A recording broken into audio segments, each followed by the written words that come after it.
Hi there, Talia. How's it going? Good. How are you? Excited to be here. Thank you so much. I just want to hear a little bit about your background. And you're a first generation American. And so your family comes from Iran. I would love to hear a little bit about your family's roots, when your parents left, and what the journey has been like for them moving to America. Yeah. Well, first of all, thank you for having me. I'm so excited to be here. And my parents, they left Iran when the revolution was happening. So my mom left on a little bit on like the later side in like the late 1980s, early 1990s, and my dad about 10 or so years earlier than she did. And they've left everything behind. It was very much leaving for survival and leaving for better opportunity and just freedom and basic rights. So Iran just was not the place for Jewish people anymore. And we no longer have any family there. All of my family is either in LA, in Israel, a few members in New York, but it's very much become LA has like this really amazing big Persian Jewish community that is super tight knit and has just really shaped my identity growing up. So, I want to talk about your role at UCLA in student government. What is your title? I serve as the General Representative 1 on our Undergraduate Student Association Council at UCLA. So, your campaign, I looked through all your posts and your reels, the campaign, and it was really beautifully done. It was built, what I understood, a vision of unity and diversity. Can you just paint me a picture of what that actually looked like in your mind when you were running, like what your vision was? I think I was so motivated to run for student government because I felt like UCLA's campus and elected officers that had served before me and were being elected had just reached a level of dangerous radicalism in any direction you can describe. And I think that when you reach that level of extremism and radicalism, that's when we stop having conversations. That's when we stop connecting authentically with people and finding common ground. And I wanted to come into student government and try to reintroduce that sense of camaraderie among students that I felt had been lost. So, a big focus of my campaign was unity and diversity, specifically on the interfaith front of things. Before I ran for student government, I was working on an interfaith resolution with different religious organizations and trying to create sort of like this unofficial coalition. So that was a big thing that I wanted to make happen. And especially in the context of the encampments at UCLA and everything happening post October 7th, it was really, really important for me for unity and coalition building to be a centerpiece of my campaign and of my office, if I was elected. You had quite a diverse coalition of students who were endorsing you. What does your relationship with the different communities on campus actually look like on a day-to-day basis? I think as far as faith-based organizations go, I have been super, super lucky to have made connections with every single major faith-based group on campus, which is something that I'm really proud of. I think with our Catholic Student Association, our Sikh Student Association, Hindu Student Association, they have been amazing. And our Baha'i students, they've been so incredibly receptive to the work that I'm doing and super supportive of me in trying to build coalitions. I will say with our Muslim Student Association, it's been a little bit more rocky, just the nature of me being Jewish, being Zionist. It's been sometimes hard to get through in the way that I would have liked, and I'm more than happy to elaborate on that. But outside of like the interfaith space, I think I am lucky enough to have been involved in a lot of different things my first 2 years at UCLA. So it feels that I'm pretty well connected with different pockets of UCLA, whether that be in Greek life, in pre-professional clubs, and just my friends that are in different clubs, pulling them in during my campaign and hearing what they would have wanted and to see, like, while I'm in office. what were some of the initiatives that you're the most proud of? I think one of the biggest things I'm most proud of is creating a unofficial interfaith coalition. And we met last quarter, and it was my dream to just get different students of faith in the same room and have them actually talk to each other and talk about their experiences with faith-based discrimination or campus climate. And it was a big challenge for me to operate as a facilitator during those discussions while also being from a background of faith. And I'm just super proud of that. I feel like it was a very productive conversation, maybe establishing something more formal for all of us to work together, put on interfaith programming, and address, some of the campus tensions that we've all sort of felt. I think outside of that space, I am super, super proud of honestly some of our student safety programming. We've done Lyft rideshare programs at night to subsidize lifts for students, self-defense classes. I created a public transportation guide that I'm really, really proud of to help students navigate public transport at night. And then obviously, of course, the Omer Shemtov event was probably my favorite programming and most impactful programming that I've done. I think when I stepped into office, because I also serve as co-president of Students Supporting Israel, so I have my outlet to do Israel advocacy and things like that. But Omer Shemtov was something that I was like, this has to be an event on campus, and I want it to be sponsored through a student government office. I want to normalize that as something we can have and something we can take up space with at UCLA. So Omar definitely has to be my favorite initiative or program that we've done. On January 14th, the Undergraduate Student Association Council passed a resolution in solidarity with the people of Iran and the ongoing uprising against the Islamic Republic. Take me through what went into bringing that forward, as well as how was it received across the council and across campus? Sure. That resolution, it had to have happened the night that it happened, the moment it happened. A lot of the time, I feel like my Iranian community, especially in the Iranian Jewish community, I feel like we have been brought up to be incredibly resilient, very independent, kind of do our own thing, build our own success. Don't really ask for help very much, at least in the Iranian spaces that I've seen and grew up in. And with everything and all the terrible things happening in Iran, I was like, I'm an Iranian officer on student government, and this is when I need to stand up for my community and say something and bring attention to what's happening. But I also wanted to acknowledge maybe my privilege in this situation, in the sense that I don't have family in Iran, and we have an Iranian student group at UCLA that their members do have a lot of family in Iran. So I reached out to a connection in our Iranian student group and asked them if they wanted to help build a resolution and write a resolution. And I was like, I want this to be your guys' voice. You guys are the most directly impacted by what's happening. And I want to give you guys a platform to share and help educate students on what's going on. And they did an incredible job helping build the resolution. And I think up until the last moments of our meeting starts at 7, up until 7 p.m., I was adding the sources and trying to finalize the last minute details because I was very adamant about it being passed the night that it was. I just felt that it was timely for it to have done that night.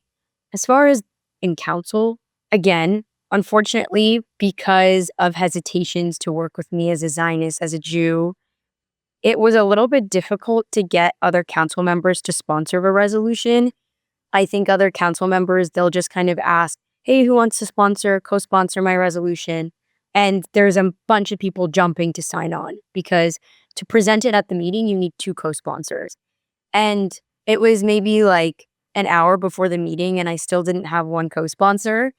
And I was really, really stressed out because I'm like, okay, I know I'm the one that's bringing this forward, but just take me out of the equation and just read what I'm presenting and what we are presenting. There's nothing controversial about this, has nothing to do with Israel, nothing to do with Zionism. This is just about objective human rights.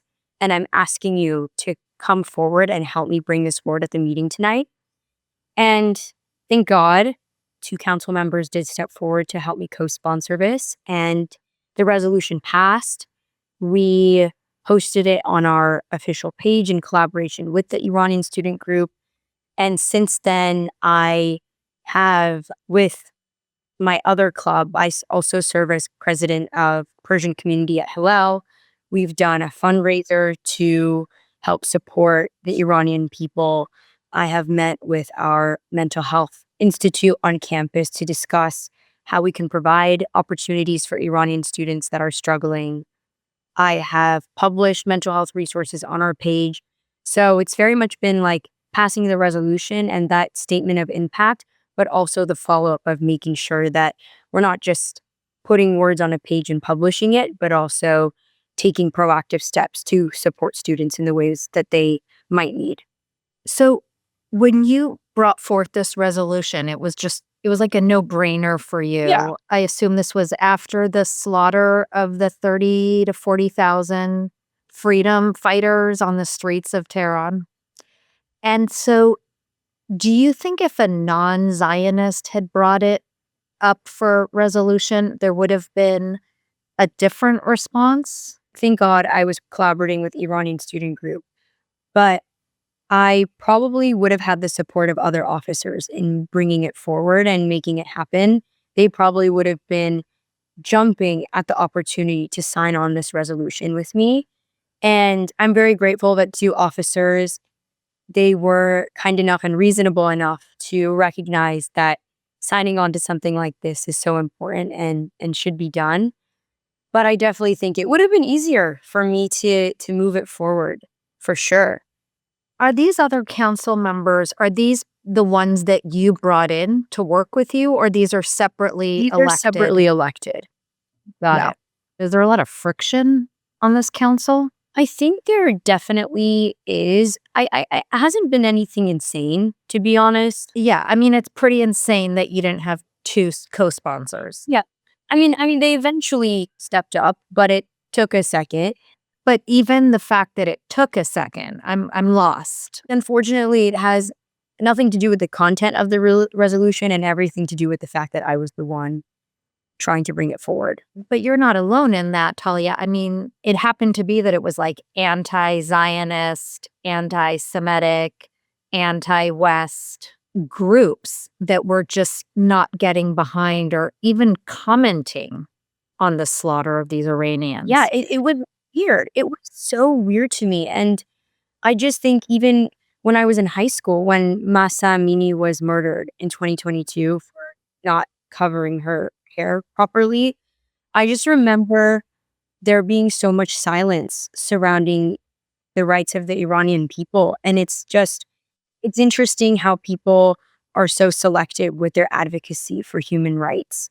They're so loud in certain respects, and then they just go silent in others. So it's definitely disappointing and eye-opening. But Yeah. to answer your question about friction on council, I think the unfortunate reality is that UCLA, people that are very like-minded are continuously elected. So I'm definitely one of the odd one out on council. And I like to say that I'm pretty reasonable, pretty, like you can say whatever to me and I'll be like, okay, like I'm still happy to meet with you, work with you, talk with you. Like that's our job. I think like relatively the only friction has been in relation to me. I think certain council members, even the like-minded ones, they have different approaches to doing things. Some of them want to be really loud, really radical, and just publish statements like condemning Omer Shemtov without really thinking it through. And that's their style. So I think there's like always disagreements there. But the main friction, I've heard about what certain council members have said behind closed doors about me. I hear that I'm the gen rep that they don't like, the gen rep that we don't like what she does, we don't like what she stands for. But I kind of just stay in my own lane, like I do my own thing. I collaborate with people that are willing to collaborate. And at the end of the day, like, I was elected to serve students. When other officers make it difficult for me to do that, they are just serving other students. Absolutely. You have a thick skin, which I guess you need for this job.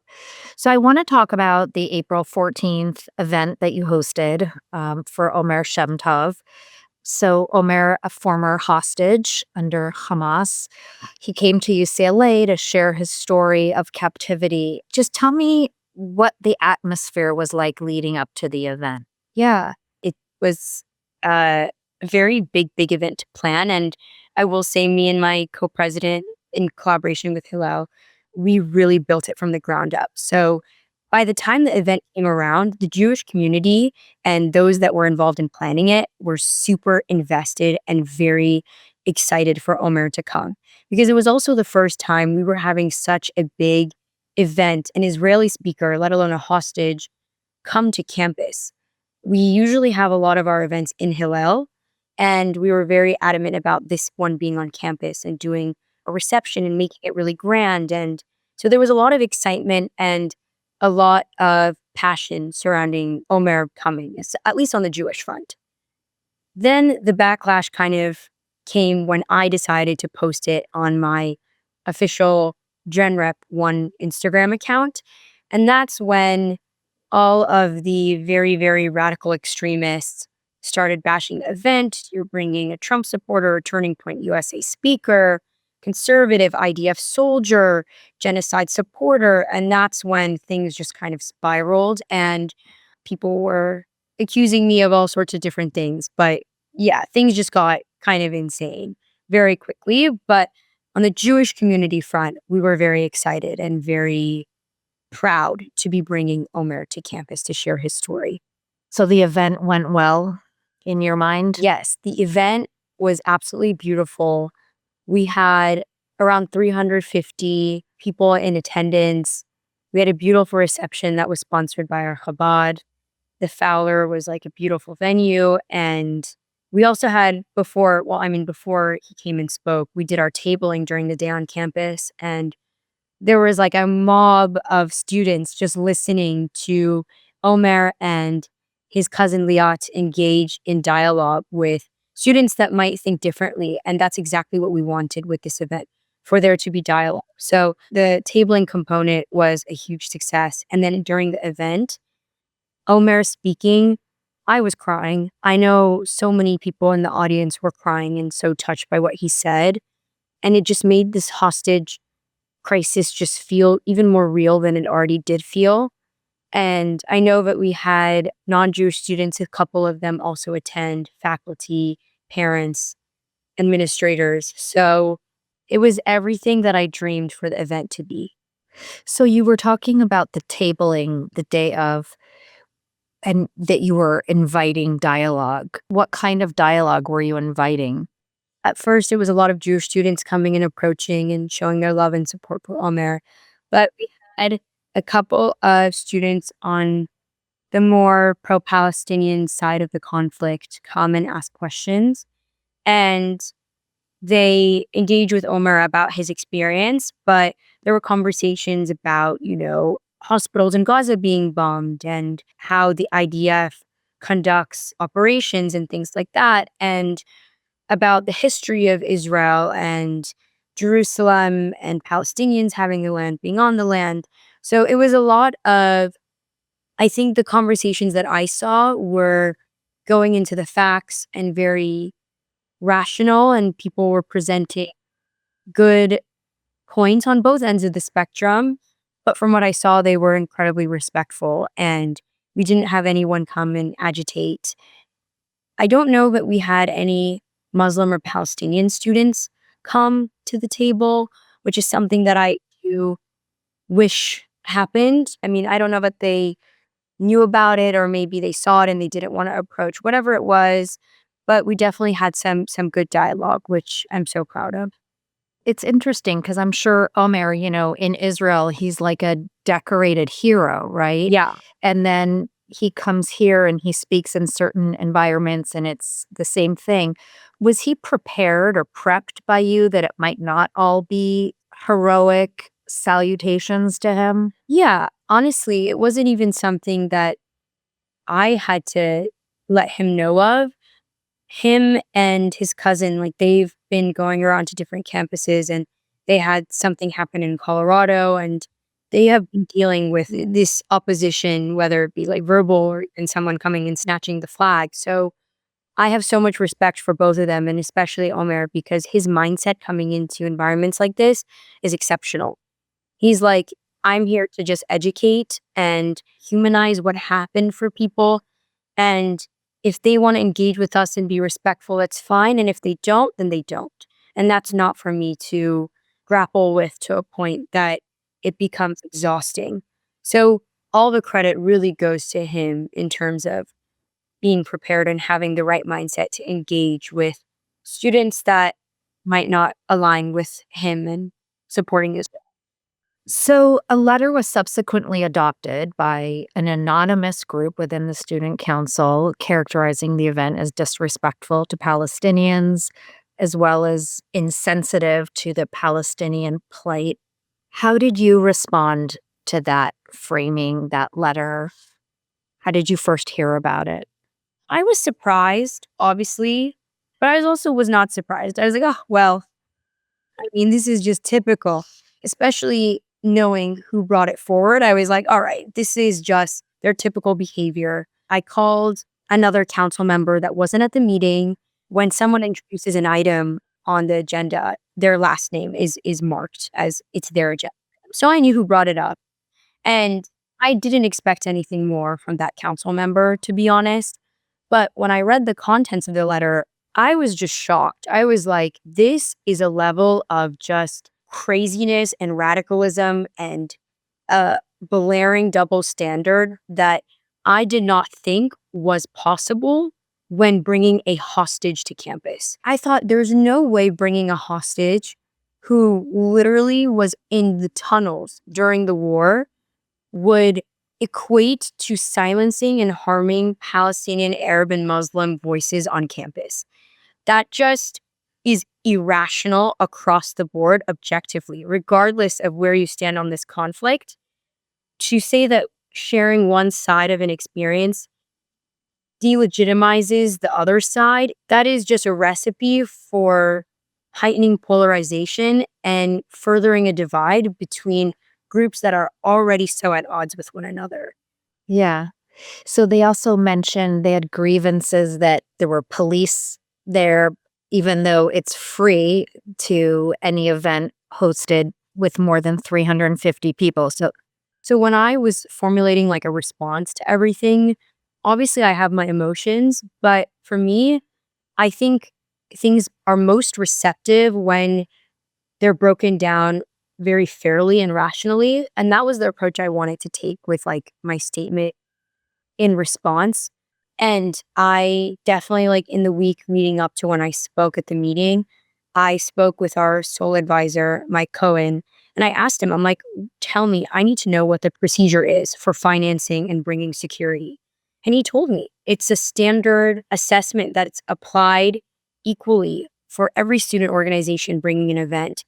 And we didn't get any special treatment.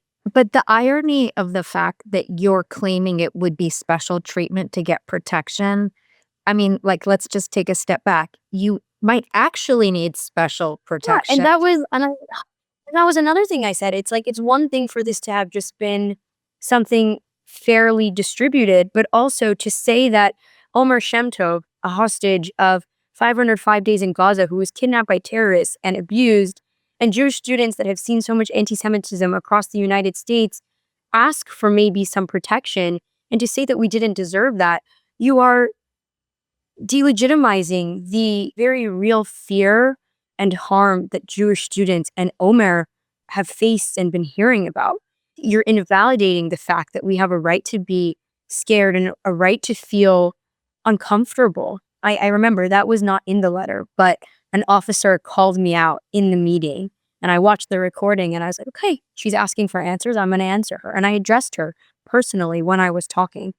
And on a bright side of that, she actually did come up to me after the meeting and appreciate and thank me for clarifying and offering transparency about why there were so many officers and how that many officers were distributed to our event.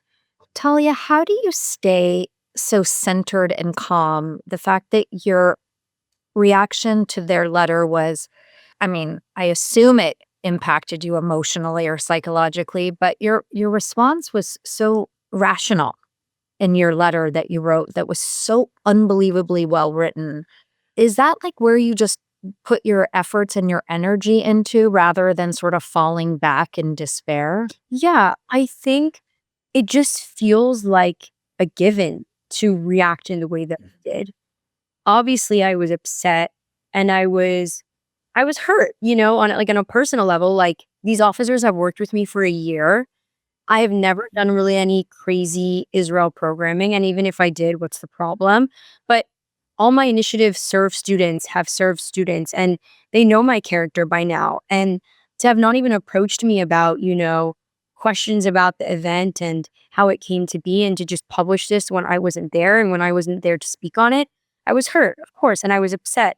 But at the same time, I was so confident and so secure in our decision to bring Omer and why it mattered and why it was just objectively an amazing program, that responding and putting my energy towards curating that rational response and figuring out how I'm going to get through to people, it just felt like the only way and the only approach to kind of take. I think, like, at the end, I do talk about Omer and the things that he went through, but if you're gonna come and nitpick at like the finances and the nature of the event and this and that, I'm gonna come right back out to you with the nitty gritty of how the event came to be, and I'm gonna talk about freedom of speech, and I'm gonna hit you with all of the different complexities that you chose to overlook, that left you with a letter that was not only just distasteful and really harmful in its ideology, but also misinformed and inaccurate in the way that it was conceived and the ideas and the message that it was kind of spreading. Do you think your response like shut it down? Well, when I finished speaking at the meeting, it was silent. Nobody was saying anything. But at least to me, it felt like it was a silence of, we messed up, or we have nothing to really say back to this. I think, as far as the officer who introduced the letter, do I think he feels sorry for what he did or really internalize anything of what I said? I don't know. With him specifically, Yeah. it could really be just a lost cause. I don't know. But I do think that other officers, there was one officer in particular who wasn't there at the meeting. And when Jewish students were giving public comments about how disrespected they felt, she was very emotionally impacted by that and told me that, I feel terrible that our Jewish students feel like they can't come to us. She's very pro-Palestine, very outspoken about that. And we haven't kind of always seen eye to eye, but I do think that at least the feedback that I got was that showed how just unacceptable and blatantly ridiculous the letter was. I think, like, there's always people on the spectrum of this conflict that are so far radical that you can tell them anything and it won't change how they feel. But for anyone with an ounce of rationale left, I hope that my letter and what I wrote and what I spoke about did kind of maybe re-ground them back to something that was just honest and true. So, Talia, you seem so very grounded and able to really meet in the middle, right? It's these topics are so polarizing, yet the role you play really feels like someone who wants to make progress and collaborate with all sides. What would that look like to you to be able to Yeah. move forward with progress? Sure.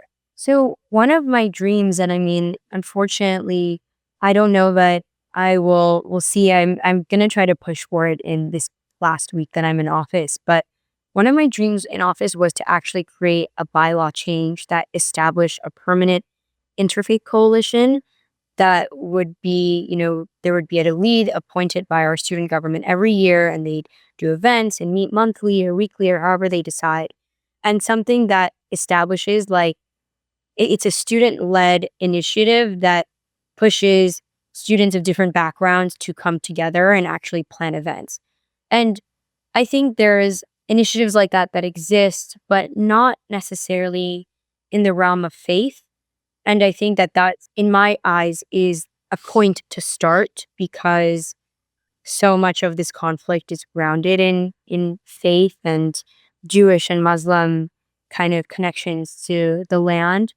So the vision that I see of how to really make progress is reaching a point where these different communities can come together to plan interfaith panels or advocate for faith-based initiatives on campus, whether that be like advocating for prayer spaces on campus together or, kosher dining halls, halal food options, whatever it is, instead of just being like our different faiths doing things on our own, like would be kind of more collective advocacy and finding common ground in the fact that we all are grounded in our beliefs and there are certain things that we can still connect on and work together on. So it was my dream to pass that bylaw.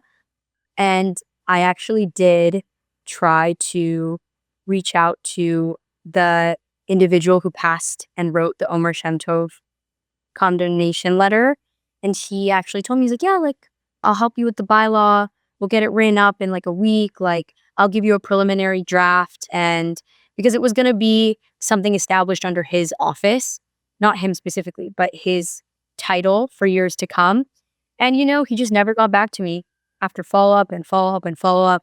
And well, Omer Shemtov happened and things obviously kind of got derailed. But hopefully I can get the bylaw ready in this last week. But that is something that I really wanted to happen. And just unfortunately, it has kind of remained more of like an unofficial entity in the work that I've done. Yeah.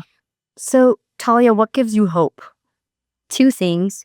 Two things that give me hope are seeing how brilliant and wise and passionate my other Jewish community members are. I think when I saw so many Jewish students step up at the meeting that I spoke at to give public comments and how eloquently and how honestly and authentically they spoke, I was so proud. I was sitting there because I'm on the receiving end of these comments and I'm like, oh my God, I could not be more proud to be a part of the community that I'm a part of because I'm surrounded by so many leaders that just reflect and exude exactly what is needed for us to make progress in such a complex and polarized space. So that for sure. But also, I'm very encouraged and driven by non-Jewish students that show a capacity to engage with different ideas with me, with spaces that they don't agree with. I think that makes me really hopeful to know that, it's not just these very loud and radical individuals that are making noise, but there still are those pockets of non-Jewish students that are willing to engage with the information that they're presented with, but also going out of their way to find the information that they aren't presented with and creating that full picture for themselves. When I see that, that makes me so happy. And there was actually a student that reached out to me to write an opinion piece on the Omer Shemtov situation. And he wasn't Jewish. I didn't seem he was Arab or, Palestinian or anything like that. And he reached out to me and asked for what happened. And his opinion piece, truly, truly, I thought was very fairly written. And even just taking my own bias aside, like, I just think he did a beautiful job really capturing what happened and why what happened was wrong. And seeing that he did that, I sent him an email and I was like, thank you for this. Like, you give me hope. I literally said that to him. I was like, this article and how you wrote it and conducted yourself in your investigation of the situation, it makes me happy. And it makes me feel like there are still people out there that seek the truth and seek authenticity.